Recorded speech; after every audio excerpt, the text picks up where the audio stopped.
My parents want my sister to walk down the aisle at my wedding first, so my husband pretends to go along. He gets them to pay for the most expensive wedding, and their plan is ruined. My parents loved my sister more. I don't mean in subtle ways, either. If my sister accused me of something, they'd believe it and punish me. If I accused her, they wouldn't believe me. Even if there were undeniable proof, they'd still give her a lesser punishment and try to find a way to scold me in tandem. My birthday cake had to be a flavor she wanted. Hers did not, and my parents always denied knowing I didn't like that type of cake. They always bought her a bit more than for me. We went to where she wanted, even if it was an event that should be about me. My sister grew up spoiled and didn't like me. She just used me as a punching bag. Eventually, my mom came to talk to me about my impending graduation. She told me that since they were paying for my sister's college tuition, they had no money to pay for mine, so it would be better for me to start working immediately after graduation and wait until my sister finished uni to see if they could afford something for me. If I decided to stay home, I'd have to pay for all my stuff, some of the bills, and rent. I pointed out I could get student loans. Mom said yes, except no.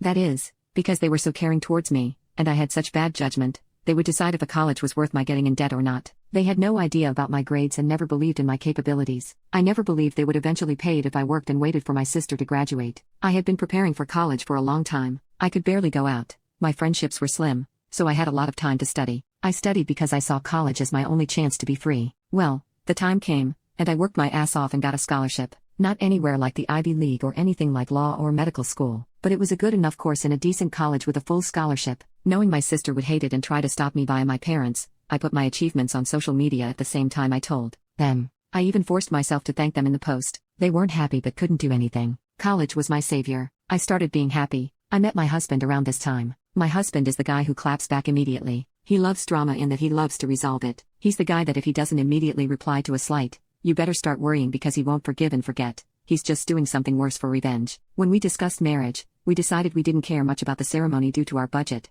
as we'd rather spend on a dream trip to Europe for our honeymoon. We sent out the engagement announcement and the save the date for a few months later. At this point, my parents naturally demanded that they meet my man. My parents and my sister sat him down. After grumbling about not being okay with him, my judgment, etc., they proclaimed they would pay for my wedding. My sister would walk down the aisle at my wedding first, in a wedding dress. Their excuse was that it wasn't okay for a younger sister to marry first, so it was only fair if my sister had at least the experience of it. On my venue, with pictures being taken, and the dress, and she'd have a cake later, etc., he went back to my parents. He said he probed and thought I wouldn't be down with it. However, he didn't see the issue and, not wanting the family to fall apart, would be down to helping them do it. He pointed out I don't like conflict, so if I was surprised by it, I might not throw a tantrum in front of all the people. Thus, he suggested a compromise. They'd help pay for stuff. This way, I would feel even more pressure not to say anything, as not only would we be public, but I'd be grateful for the help they gave, which mollify me. And so began the months of deception, where my parents and sister thought they were tricking me, and my husband and I were milking them.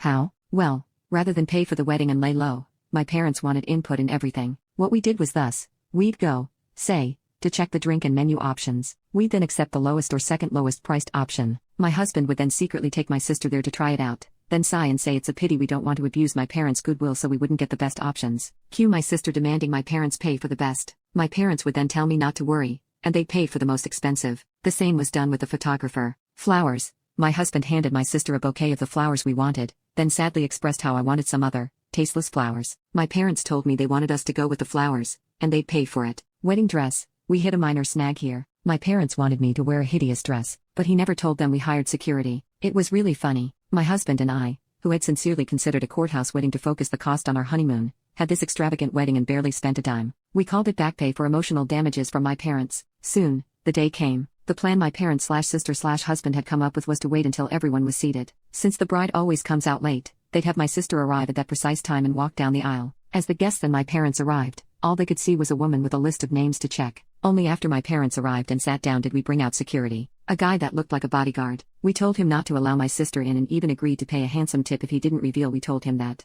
Soon, the time arrived. My parents got a text. My sister was less than 5 minutes away, so my dad told people to start. My bridesmaids had been told to follow his lead beforehand, so they obeyed without checking with me. After they all went down and took their places, my dad stood up at the entrance as if waiting for me. During this time, a friend who was not at the wedding party texted me to get ready. Well, as soon as my dad took his position, the bridal song started playing, and the doors opened. I come in. My dad looked aghast at me being there. He tried glancing behind me, but you couldn't see the venue entrance from where we were, so he couldn't see what happened to my sister. And then his phone rang. I saw the caller ID, and it was her. He just left me there with a mumbled, "Something came up." There were gasps and confusion all around. The friend in on it loudly asked what happened. In a teary voice, I lied and said he told me. It wasn't supposed to be me there. The friend then loudly went, "What did he mean by it shouldn't be you?" So that as many people as possible could hear and spread it, then went, "I will go and check," and ran off. We decided to do this to make her create hell with the security and stop my dad from returning and stopping the ceremony or something. At some point,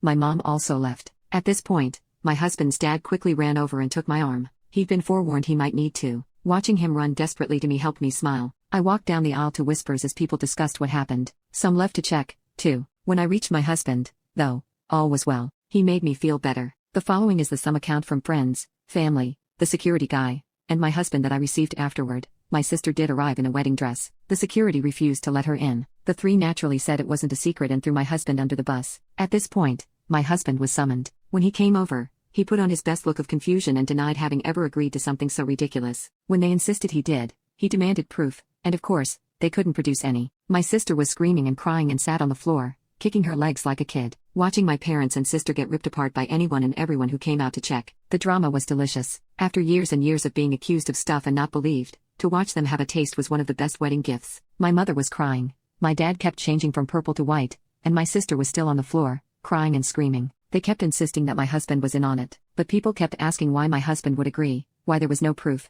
and why they wanted my sister to do this to my wedding, and they had no good answer to any of it. Eventually, they were told to leave and had no choice but to do so. My dad had to drag my sister up as she refused to leave the ground. Of course, the three have tried to contact me since that whole thing. I've refused calls because my husband insisted on keeping a paper trail. It was a smart thing because my sister eventually messaged me. She blamed me for her humiliation and called my husband a two-faced snake that fooled them for months. My husband took my phone, screenshot the call logs, screenshot my sister's message, screenshot some messages of my parents demanding I pick up the phone, and sent it all to my family group chat. He wrote a message and said group chat begging my family for help, as I was now being harassed by them constantly. He begged his family to help stop them from trying to ruin my honeymoon now that they had failed to ruin my wedding. My family assured him they'd take care of it. And indeed, since then, we've had silence. All in all, while I obviously would have preferred to have a normal, loving family at my wedding, at least for once in my life, they not only failed to ruin something meaningful to me, but I got them back.